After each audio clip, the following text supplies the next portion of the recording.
reporter kami di lapangan. Bersama saya Rima Anggi, inilah Mata Lokal Memilih selengkapnya. Kita menuju berita pertama, Tribuners. Partai Keadilan Sejahtera atau PKS melakukan pendaftaran calon legislatif di Komisi Pemilihan Umum Republik Indonesia atau KPU RI pada Senin 8 Mei hari ini. Presiden PKS Ahmad Syaihu memimpin rombongan DPP PKS yang tiba di gedung KPU RI sekira pukul 9.50 waktu Indonesia Barat. Syaihu turut didampingi elit PKS lainnya yakni Sekjen Habib Abu Bakar Al-Habsyi dan Ketua DPP PKS Gamal Albin Said. Syaihu menyatakan bahwa PKS siap berkontestasi di pemilu 2024 dengan terus berikhtiar mendekatkan diri kepada masyarakat. PKS menjadi partai politik pertama yang mendaftarkan bacaleknya ke KPU RI. Informasi selengkapnya akan disampaikan rekan Mario Sumampo, reporter dari Tribun News yang sudah terhubung langsung dengan kami. Silakan laporannya rekan Mario. Ya, selamat petang rekan Rima. Benar pada hari ini Partai Keadilan Sejahtera atau PKS melakukan pendaftaran calon legislatif di KPU RI pada pukul 9.50 pagi.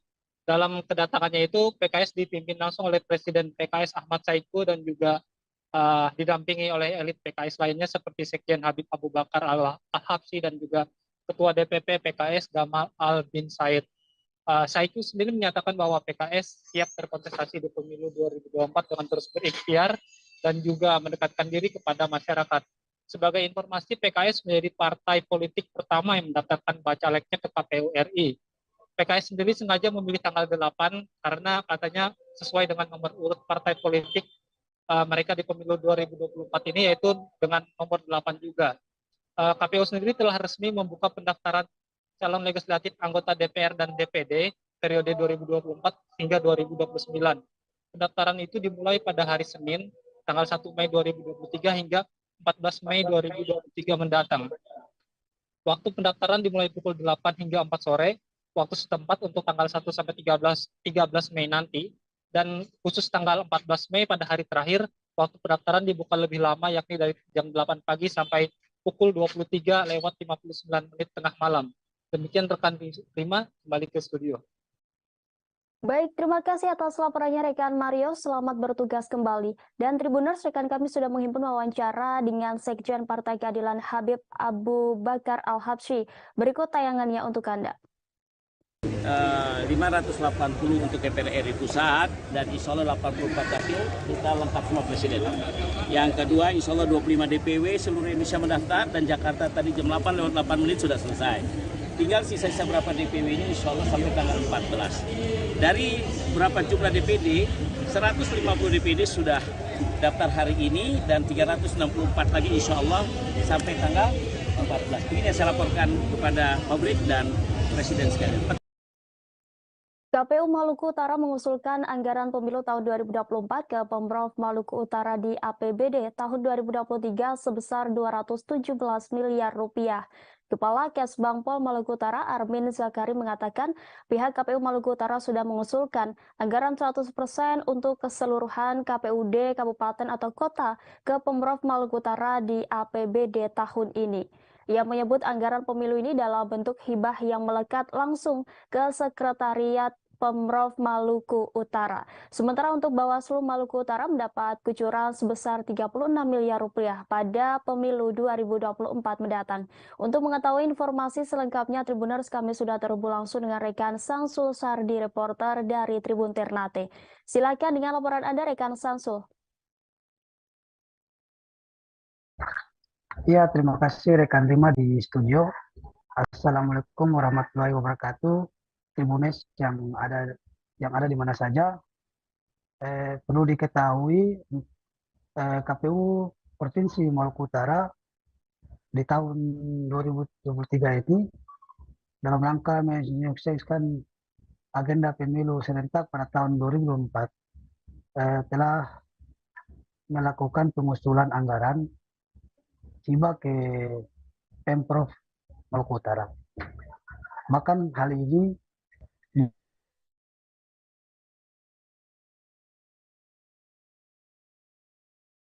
yakni Pak Armin Zakaria yang mengatakan bahwa pihak KPU Maluku Utara telah mengusulkan anggaran sebesar 100% kumulatif ke seluruh KPU kabupaten kota dan pihak KPU juga. Bahkan selain pihak KPU Provinsi Maluku Utara, pihak Bawaslu Maluku Utara juga telah mengusulkan anggaran sebesar 36 miliar ke Provinsi Maluku Utara. Bahkan hal ini sudah tergambarkan langsung yang dijelaskan oleh Pak Armin Zakaria membenarkan pernyataan Sekprov atau Sekretaris Daerah Maluku Utara Pak Samsudin tadi bahwa telah dilakukan gambaran perincian anggaran ini di pihak Bapeda Provinsi Maluku Utara, sehingga dijalankan pekan depan pihak Pemprov Maluku Utara ini juga akan melakukan rapat bersama dengan sejumlah penyelenggara, yaitu pihak KPU Maluku Utara bersama pihak Bawaslu Maluku Utara untuk kembali mendetailkan, merinci kembali besaran anggaran untuk bisa digelontorkan pada APBD perubahan. Karena diketahui saat ini, sebelumnya kata Pak Armin bahwa pihak Pemprov Maluku Utara pada APBD Induk tahun ini juga belum sempat memasukkan anggaran hibah ini untuk pihak penyelenggara KPU maupun Bawaslu, sehingga belum ada di APBD Induk, sehingga direncanakan pada APBD perubahan nanti akan diusulkan untuk segera mencairkan kepada pihak KPU maupun Bawaslu. Namun diketahui kata Pak Armin tidak semuanya, namun hanya sebesar 40% dari total 100%. Bahkan nanti di APBD Induk tahun 2024 baru direncanakan untuk setengah lagi sebesar 60% dilakukan pengusulan sekaligus dari pihak Pemprov, yang dalam hal ini keuangan untuk disalurkan ke pihak penyelenggara. Mungkin itu saja, saya kembalikan Rima ke studio. Terima kasih. Baik, terima kasih atas laporannya rekan Sansul. Selamat bertugas kembali. Komisi Independen Pemilihan atau KIP Loksemawe hingga Senin 8 Mei siang atau hari ke-8 masa pendaftaran belum juga menerima satupun pendaftaran bakal calon legislatif untuk DPRK setempat. Sedangkan masa pendaftaran akan berakhir pada 14 Mei mendatang pada pukul 23.59 waktu Indonesia Barat. Namun beberapa partai politik sudah mulai mengunggah nama bacaleknya di aplikasi Silon. Informasi selengkapnya akan disampaikan rekan Saiful Bahri, reporter dari Serambi News. Silakan dengan laporan Anda rekan Saiful. Terima kasih Rima. Terlebih dahulu dapat saya sampaikan bahwa pada pemilu 2024 ini khususnya di Provinsi Aceh itu ada 24 partai politik yang akan bertarung pada pemilu 2024 ini, di mana 18 diantaranya adalah partai nasional dan 6 lainnya adalah partai lokal. Sedangkan tahapan pemilu kali ini sudah memasuki tahap pendaftaran untuk bakal calon legislatif atau bacalek tingkat DPRK Kota Loksemawe, tingkat kabupaten kota maupun tingkat provinsi Aceh. Termasuk untuk Kota Loksemawe juga sudah memasuki tahapan pendaftaran bacalek untuk DPRK Loksemawe. Untuk pendaftaran bacalek sendiri, Komisi Independen Pemilihan atau KIP Kota Loksemawe sudah membuka pendaftaran itu sejak 1 Mei 2023 hingga nanti akan berlangsung hingga 14 Mei 2023. Khusus untuk tanggal 1 sampai 13 Mei 2023 itu jam pendaftaran sendiri itu berlangsung dari pukul 8 pagi hingga pukul 16 sore harinya. Sedangkan pada hari terakhir yakni pada 14 Mei 2023 itu jam pendaftarannya itu dimulai jam 8 hingga pukul 23.59 WIB malam atau 1 menit menjelang memasuki tanggal 15 Mei 2023. Sedangkan untuk proses pengajuan bacalek, parpol harus menyerahkan formulir model B pengajuan parpol dan formulir model B daftar bakal calon dalam bentuk fisik, serta disampaikan juga serta disampaikan langsung ke KIP dan juga dalam bentuk digital yang diunggah ke aplikasi sistem pencalonan atau Silon. Di samping itu juga sedangkan dokumen persyaratan administrasi bakal calon dalam bentuk digital cukup hanya diunggah di Silon saja. Namun saja dapat saya laporkan bahwa sampai hari ini atau hari ke-8 masa pendaftaran bacalek ke Komisi Independen Pemilihan Kota Lusme, belum ada satu parpol pun yang mengajukan pendaftaran secara resmi, walaupun data-data tentang bacalek mereka sendiri sudah mulai diinput melalui aplikasi Silon. Namun begitu, hasil koordinasi kita dengan pihak komisioner Komisi Independen Pemilihan Kota Lusmawe bahwa sejumlah partai sudah menjadwalkan untuk pendaftaran, di mana jadwal yang pertama berdasarkan data kita himpun, nantinya pendaftaran akan dimulai pada 10 Mei 2023, itu ada sekitar 3 atau 4 partai. Jadi sekali lagi saya sampaikan bahwa sampai hari ini atau hari ke-8 pendaftaran bacalek belum ada satupun parpol yang mendaftarkan bacaleknya ke Komisi Independen Pemilihan Kota Lusmawe. Demikian, Rima. Baik, terima kasih atas laporannya rekan Saiful Bahri. Selamat bertugas kembali. Miftah Farid menyatakan mundur sebagai Ketua Komisi Pemilihan Umum Kabupaten Karawang, Jawa Barat. Farid mengundurkan diri 4 bulan sebelum masa habis jabatan sebagai Ketua KPU Karawang pada Oktober 2023. Adapun alasan pengunduran dirinya, Farid tak menjawab secara tegas. Dia juga enggan berbicara soal daftar atau maju sebagai calon legislatif. Untuk mengetahui informasi selengkapnya, Tribuners, kami sudah terhubung dengan rekan Muhammad Azam, reporter dari Tribun Jambi. Silakan dengan laporan Anda, rekan Muhammad Azam. Ya, baik, Rima dan juga Tribuners dimanapun Anda berada, bahwa pernyataan atau pengumuman Miftah Farid mundur sebagai Ketua Komisi Pemilihan Umum Kabupaten Karawang ini sangat mengejutkan sejumlah pihak.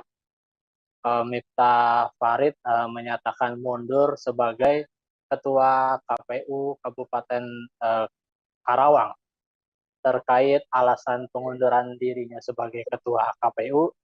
Miftah Farid sendiri tidak menyampaikan secara tegas dan rinci terkait alasan pengunduran dirinya tersebut. Miftah Farid hanya menyampaikan bahwa itu pengunduran dirinya ini merupakan suatu proses alamiah dan sudah sesuai dengan peraturan KPU yang berlaku, bahwasannya komisioner KPU diperbolehkan mengundurkan diri. Pengunduran diri Miftah Farid dijelaskan bahwa telah mengajukan surat pengunduran dirinya itu sejak 1 Mei 2020. Dia telah diajukan ke KPU RI melalui KPU provinsi. Terkait digali lebih dalam alasan dari pengunduran diri Miftah Farid tersebut, tetap tidak menjawab secara tegas, terutama saat ditanya apakah pengunduran dirinya ini terkait dengan majunya Miftah Farid sebagai atau daftarnya Miftah Farid sebagai calon legislatif. Tidak dijawab secara tegas, hanya menjawab bahwa pengunduran dirinya ini untuk mengabdi di bidang lain dan juga dari hasil istikharah dan berpikir panjang atas keputusan yang diambilnya. Lalu terkait mundurnya Miftah Farid sebagai Ketua KPU Karawang, pihak KPU Kabupaten Karawang langsung melakukan rapat pleno terkait pengganti sementara dari Miftah Farid sebagai Ketua KPU Karawang. Dijelaskan oleh salah satu komisioner KPU, Iqmal, bahwa hasil dari rapat pleno yang dilakukan setelah pengunduran diri Miftah Farid sebagai Ketua KPU, dan hasil rapat itu diputuskan bahwa sebagai PLT atau pelaksana tugas KPU Karawang diputuskan dan hasilnya ialah PLT-nya ya ini ialah Ihsanuddin sebagai PLT KPU Kabupaten Karawang. Ditegaskan juga oleh Iqmal bahwa tetap walaupun pengunduran diri Miftah Farid ini, tetap pihak KPU Kabupaten Karawang akan menjalani tahapan proses pemilu 2024 secara baik dan lancar, terutama tetap akan menjaga integritasnya sebagai penyelenggara pemilu 2024. Memang Rima dan juga Tribuners, dari rumor yang beredar bahwa Miftah Farid mundur dari ketua KPU, dirumorkan bakal daftar atau maju sebagai calon legislatif di Kabupaten Karawang. Bahkan juga ada yang menyebut atau merumorkan bahwa mundurnya Miftah Farid karena hendak maju menjadi calon wakil Bupati Kabupaten Karawang. Demikian Rima laporannya dari Karawang, Jawa Barat. Baik, terima kasih atas laporannya rekan Muhammad Azam, reporter dari Tribun Bekasi. Selamat bertugas kembali.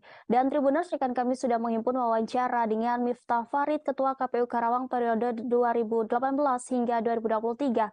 Berikut tayangannya untuk Anda. Terima kasih kita semua yang telah menyempatkan hadir di kesempatan ini ya. Saya lihat dalam kondisi luar biasa.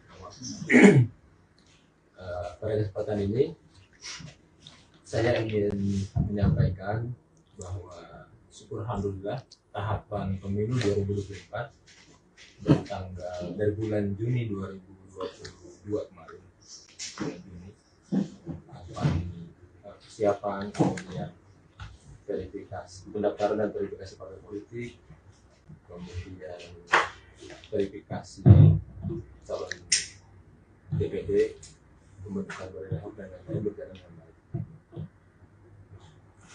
Ini tentu berkat dukungan, support, dan doa dari semua pihak, termasuk rekan-rekan yang hadir dalam kesempatan ini.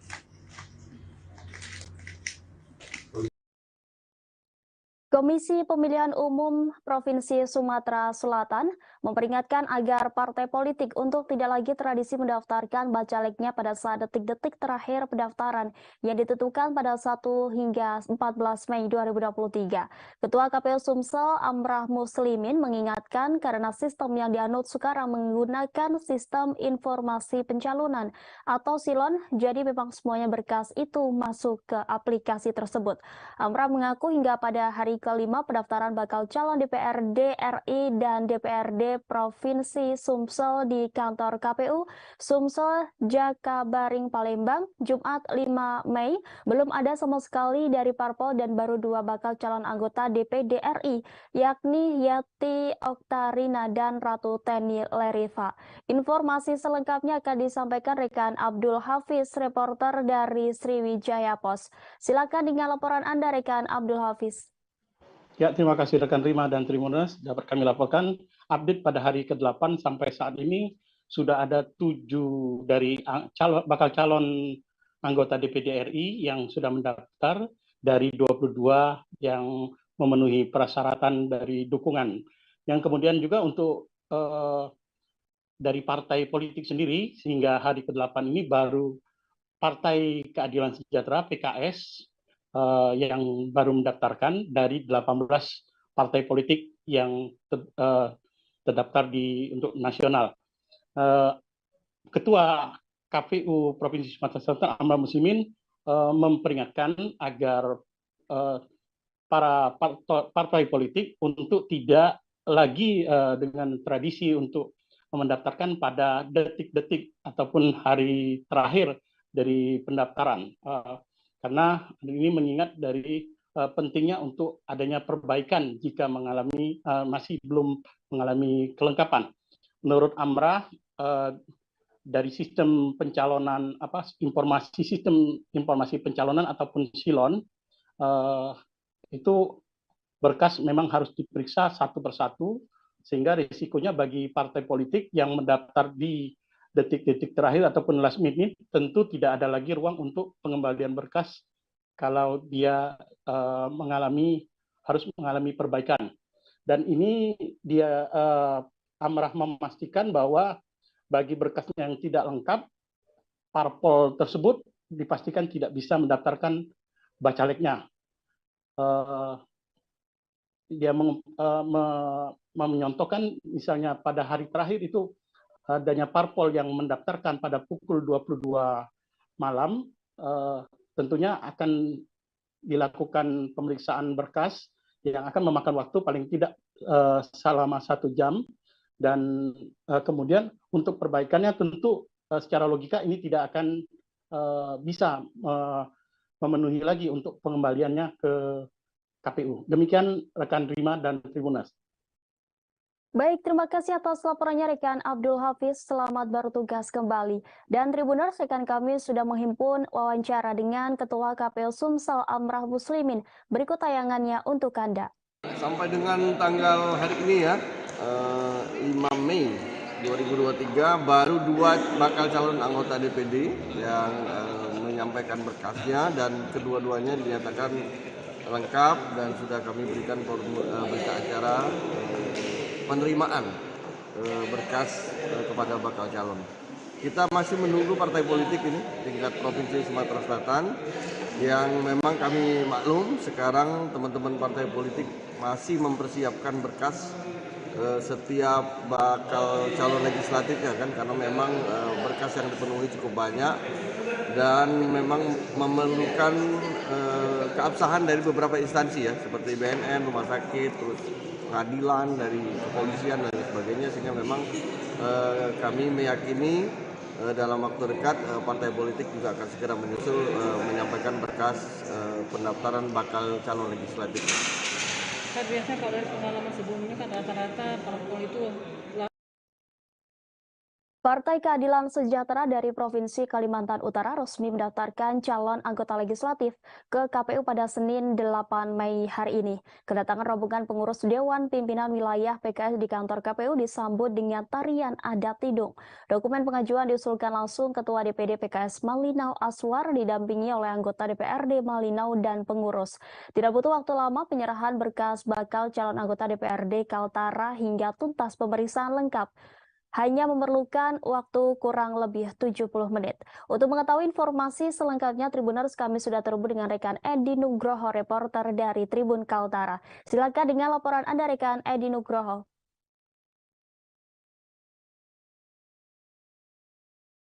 Selamat malam, kami laporkan hingga hari ini Senin 8 Mei 2023 merupakan hari ke-8 dibukanya pengajuan bakal calon legislatif. Di KPU Kaltara baru 1 partai politik yang mendaftarkan, yaitu Partai Keadilan Sejahtera, yang hari ini mendaftar ke kantor KPU.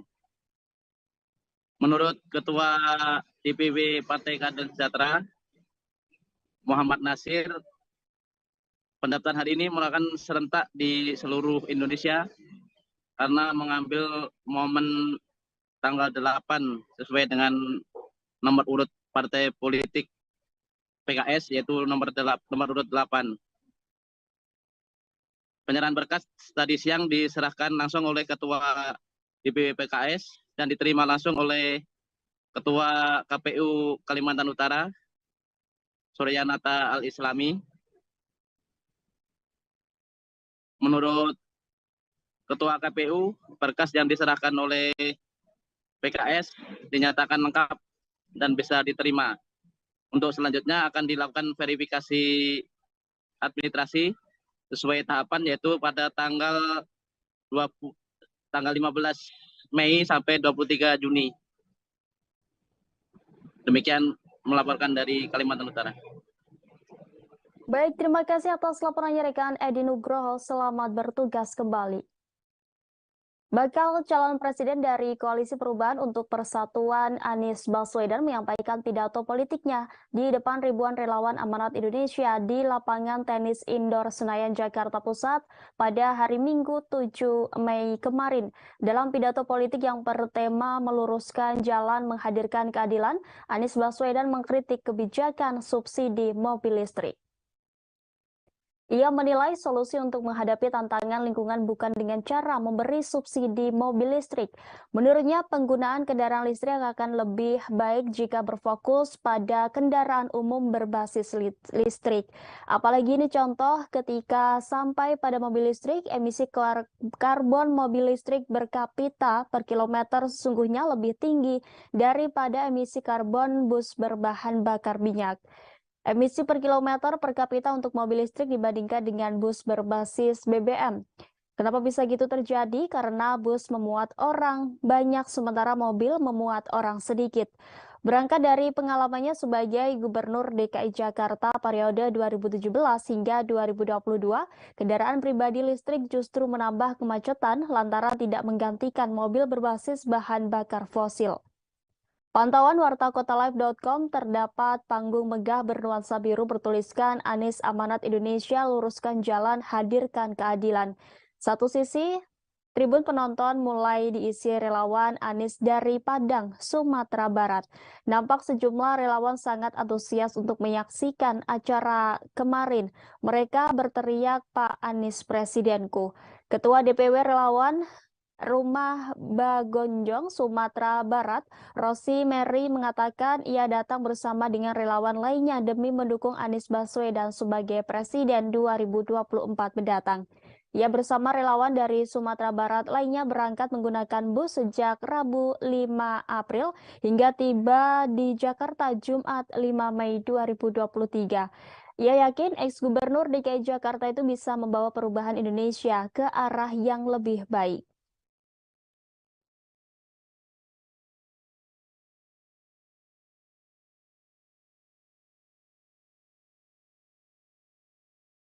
Pertama terkait dengan dari subsidi. Jadi yang perlu kita dorong adalah peningkatan kendaraan umum dan angkutan logistik yang berbasis listrik. Ini harus kita dorong. Dan itu juga dikerjakan Jakarta. Kenapa?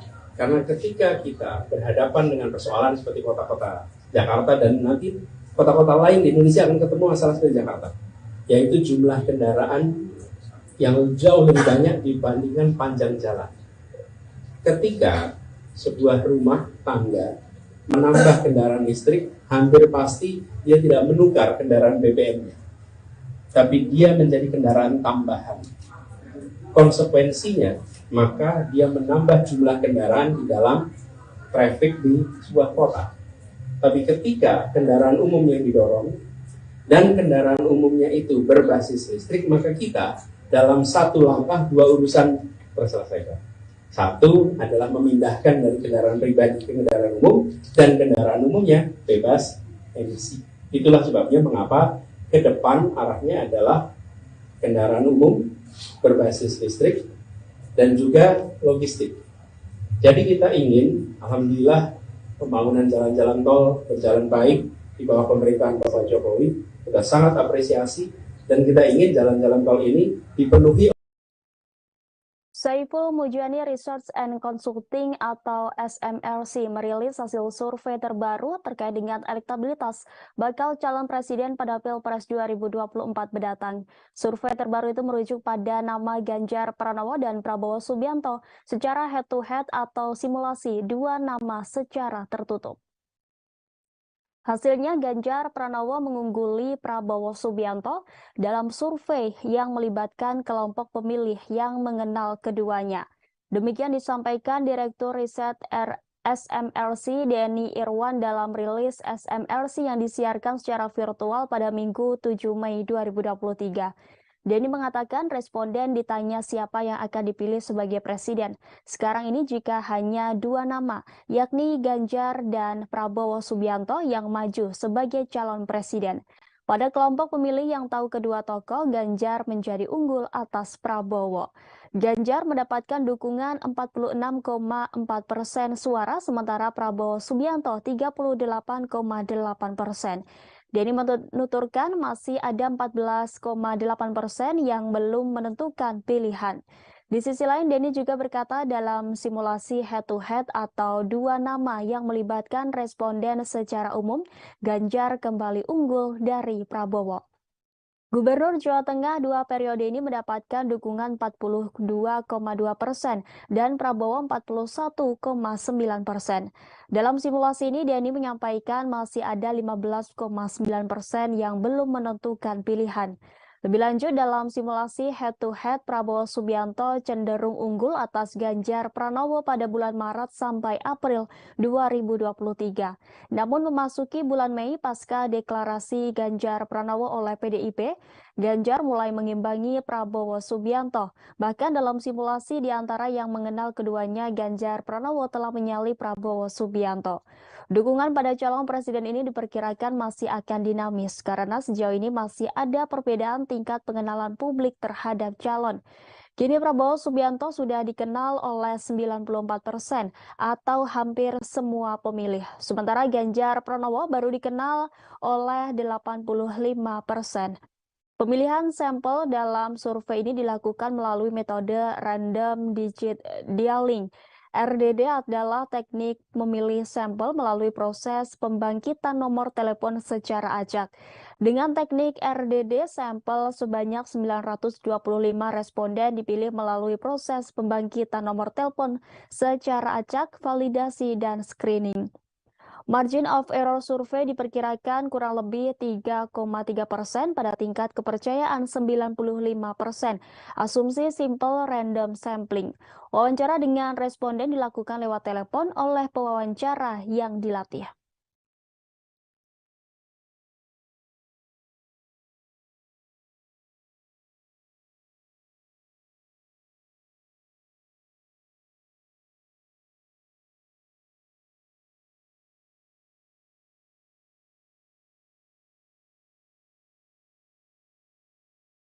Setelah Ganjar Pranowo diumumkan PDIP sebagai calon presiden mereka pada Jumat 21 April lalu, Partai Hanura jadi salah satu parpol yang menyatakan siap mendukung Gubernur Jawa Tengah tersebut pada Pilpres 2024 mendatang. Kini giliran organisasi sayap Hanura Gerakan Muda Hati Nurani Rakyat atau Gema Hanura menyatakan dukungannya kepada Kepala Badan Intelijen Negara atau BIN, Budi Gunawan menjadi kandidat cawapres untuk mendampingi Ganjar Pranowo. Pelaksana tugas Ketua Umum Gema Hanura Edi Kewoy mengatakan alasan dukungan tersebut lantaran Budi Gunawan merupakan figur yang punya intelektual, jaringan politik, dan punya kinerja yang teruji. Bahkan pengamat politik dari Universitas Udayana Bali, Evata Filomeno menyebut sosok Budi Gunawan bisa menjadi kuda hitam dibandingkan sejumlah nama seperti Sandiaga Uno dan Erick Thohir. Lantas seperti apakah sosok Budi Gunawan tersebut? Berikut sosok Budi Gunawan yang disebutkan berpeluang menjadi kuda hitam pendamping Ganjar Pranowo. Budi Gunawan saat ini diketahui menjabat sebagai Kepala Badan Intelijen Negara. Sebelumnya dikatakan Evata bahwa Budi Gunawan merupakan mantan Pati Polri dengan pengalaman dan reputasi yang baik. Selain itu, Budi Gunawan juga pernah menjadi ajudan Presiden kelima yakni Megawati Soekarno Putri yang memiliki rekam jejak di bidang keamanan dan intelijen negara. Evata bahkan mengatakan pengaman dan rekam jejak dari Budi Gunawan tersebutlah yang menjadi keunggulan baginya. Hal ini dapat menjadi keunggulan dalam menghadapi tantangan keamanan nasional dalam menghadapi era globalisasi. Budi Gunawan juga dinilai memiliki kedekatan dengan Presiden Joko Widodo. Hal tersebut, kata Evata, terlihat dari Presiden Jokowi yang memberi amanah kepada Budi Gunawan sebagai Kepala BIN sejak 2016 silam, di mana jabatan tersebut merupakan posisi strategis. Maka dari itu Evata mengatakan bahwa kedekatan Budi Gunawan dengan Presiden Jokowi dan Ketua Umum PDIP Megawati Soekarno Putri itu menjadi modal yang tidak dimiliki oleh kandidat calon wakil presiden Ganjar Pranowo lainnya. Selain itu, juga akan memberikan kenyamanan kepada Presiden Jokowi dalam melanjutkan program strategisnya setelah masa jabatannya selesai. Evata mengatakan jika Budi Gunawan dijadikan cawapres Ganjar Pranowo nanti akan bisa melanjutkan kunci keberlanjutan Trah Soekarno. Hal tersebut juga menjadi modal utama daya tarik masyarakat Bali untuk mendukung pencalonan cawapres Budi Gunawan tersebut.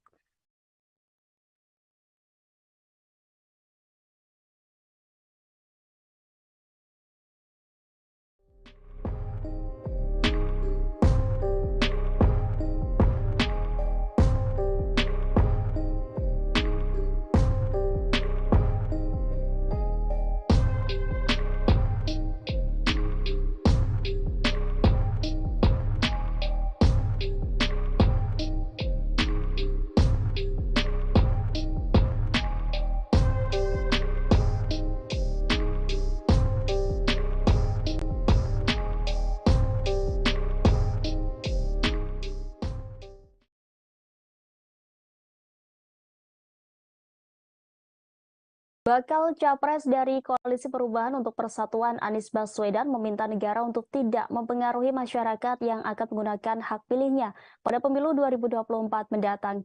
Anies meminta agar negara membiarkan rakyat memilih sendiri siapa sosok pemimpin yang mereka percaya. Hal tersebut Anies sampaikan dalam pidato politiknya di acara Relawan Amanat Indonesia atau Anies di Tenis Indoor Senayan Jakarta Pusat pada Minggu 7 Mei 2023. Bakal calon presiden dari Koalisi Perubahan Anies Baswedan mewanti-wanti pemerintahan yang dipimpin oleh Presiden Joko Widodo untuk tidak melakukan intervensi di Pilpres 2024 mendatang. Dalam orasinya itu, Anies mengingatkan pemerintah untuk bersikap netral lantaran hanya para kontestan dan rakyat yang punya hak terlibat langsung dalam ajang Pilpres 2024. Menurutnya, apabila negara campur tangan, maka itu sama saja dengan melecehkan rakyat. Lalu Anies menyinggung bahwa setiap 5 tahun sekali atau proses pergantian pemimpin, itu bukan berarti kekuasaannya berpindah atau hilang. Dia menjelaskan pada dasarnya kekuasaan itu ada di tangan rakyat sehingga yang berpindah hanyalah kewenangan untuk melaksanakan kekuasaan rakyat itu.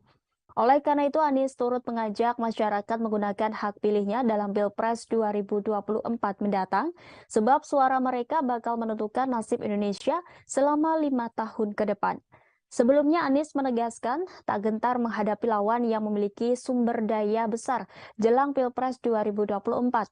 Anies turut mengajak relawan Amanat Indonesia menunjukkan kekuatan spiritual meraih kemenangan di pemilu 2024. Diketahui sejumlah tokoh terlihat hadir dalam acara pidato politik baca pres Anies Baswedan di Stadion Tenis Indoor Senayan Jakarta Minggu 7 Mei.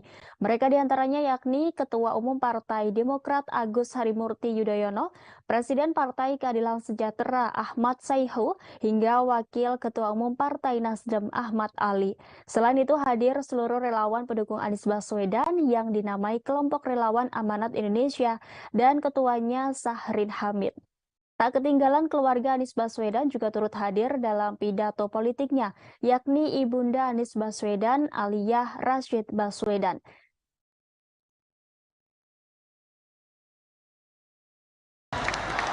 Kalau negara sampai intervensi, namanya negara sedang melecehkan rakyat Indonesia. Rakyat Indonesia sudah matang, rakyat Indonesia sudah mampu untuk menentukan kepada siapa kewenangan itu dititipkan, tidak perlu ada intervensi-intervensi. Dan pada seluruh rakyat Indonesia, mari kita jaga kekuasaan itu ada pada rakyat, bukan pada yang lain. Jangan jual kekuasaan itu. Jagalah kekuasaan itu sampai nanti di TPS dan sampai nanti penghitungan. Bahwa ini bukan sekedar statistik hitungan. Ini adalah hak saya untuk menentukan masa depan perjalanan bangsa ini. Ini memberikan pesan kepada semua bahwa Indonesia adalah negara demokrasi modern yang dunia boleh menengok, dan kita kirimkan pesan pada semua. Negeri-negeri di luar sana menengok pada kita dengan rasa kagum. Kenapa mereka kagum?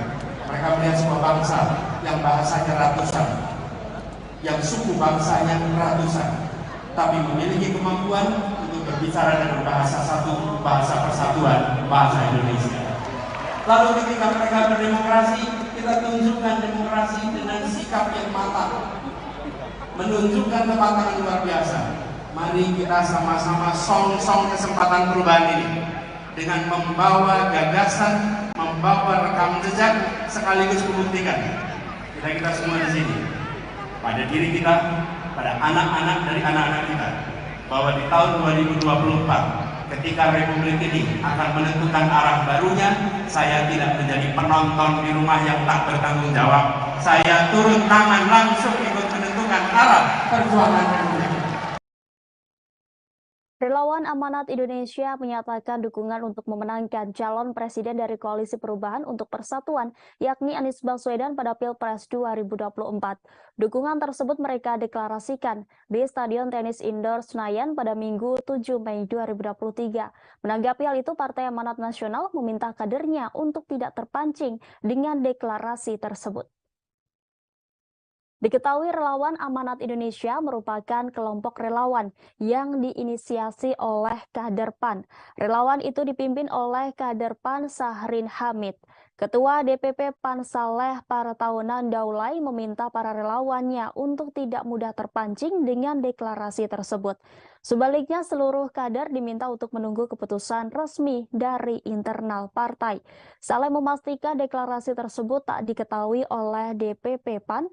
Tidak hanya itu, tidak ada laporan sama sekali dari deklarator kepada DPP PAN sendiri. Karena itu, kata Saleh, kegiatan itu tidak ada sangkut pautnya dengan PAN dan seluruh jaringannya.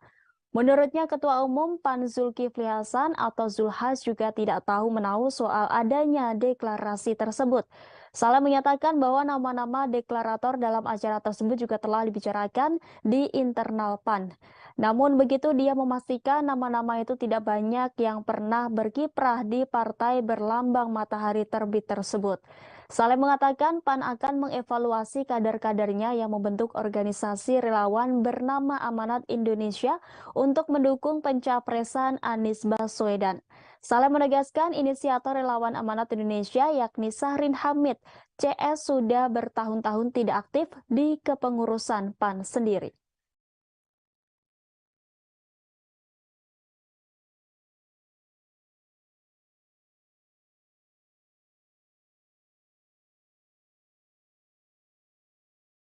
Partai Gerindra menegaskan siap melawan Partai PDIP dalam Pilpres 2024 mendatang. Politikus Partai Gerindra Ahmad Riza Patria saat ditemui di Jakarta pada Senin 8 Mei mengatakan partainya bakal menolak koalisi bersama dengan gerbong PDIP. Ahmad Riza mengatakan bahwa pihaknya telah bulat mengusung Prabowo Subianto menjadi capres pada Pilpres 2024. Sementara PDIP telah mengusung Ganjar Pranowo menjadi capres. Riza menyatakan pihaknya pun siap berkompetisi secara sehat dengan PDIP di Pilpres 2024. Nantinya Prabowo juga siap beradu visi dan misi dengan Ganjar Pranowo. Namun begitu, ex-wakil Gubernur DKI Jakarta itu menyatakan pihaknya tetap berhubungan baik dengan PDIP. Sebab kedua partai memiliki sejarah panjang sejak era Soekarno. Sebelumnya, Ahmad Riza membeberkan setidaknya ada 3 nama ketua umum parpol, menteri hingga gubernur yang masuk ke dalam radar cawapres Prabowo Subianto. Dikutip dari Tribunnews.com, adapun nama ketua umum parpol yang dilirik Prabowo Subianto adalah Ketua Umum Golkar Airlangga Hartarto, Ketua Umum PAN Zulkifli Hasan, dan Ketua Umum PKB Muhaimin Iskandar alias Caimin. Sementara itu, kata Riza, ada pula 2 nama lain yang turut masuk ke dalam bursa cawapres dari Prabowo. Mereka adalah Gubernur Jawa Timur Hovifah Indar Parawansa dan Menteri BUMN Erick Thohir. Lebih lanjut, Riza menambahkan sosok cawapres dari Prabowo haruslah memiliki kriteria yang diinginkan partai, yakni sosok itu harus memiliki kepribadian yang jujur dan berkompetensi.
Bacalek anggota DPR RI Muhammad Hidayatullah mendaftar di KPU Kalimantan Selatan pada Minggu 7 Mei 2023.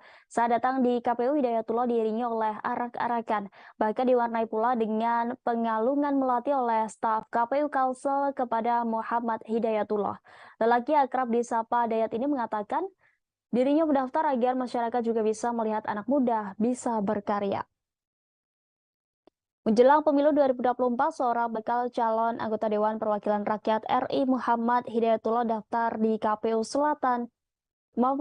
di KPU Kalimantan Selatan. Jika 3 orang balon sebelumnya datang ke KPU mendaftar untuk ikut pada pemilu 2024 hanya menyerahkan berkas, sedangkan yang terakhir itu diiringi Hadra dan Mamanda. Saat mendaftar pada Minggu 7 Mei sore, Hadrah dimulai dari sebelum hingga halaman kantor KPU Kalsel, sedangkan Mamanda saat berada di pelatar kantor. Bahkan diwarnai pula dengan pengalungan melati oleh staf KPU Kalsel kepada Muhammad Hidayatullah. Lelaki yang akrab disapa Dayat ini mengatakan dirinya mendaftar agar masyarakat juga bisa melihat anak muda bisa berkarya. Selain itu lanjut dia, ini tantangan karena belum ada anak muda yang berhasil maju menjadi anggota DPD RI. Ia berharap dengan majunya dirinya menjadi merangkul berbagai kalangan dan golongan. Mengusung anak muda yang cinta agama, cinta budaya, dan cinta Banua, itulah asalnya menampilkan seni hadrah dan mamanda saat pendaftaran. Dirinya juga merasa bersyukur karena simpatisan dari berbagai penjuru Kalimantan Selatan, ada yang sudah memasang baliho bergambar dirinya. Setelah pendaftaran, Dayat dan simpatisan menggelar syukuran di halaman kantor KPU Kalsel.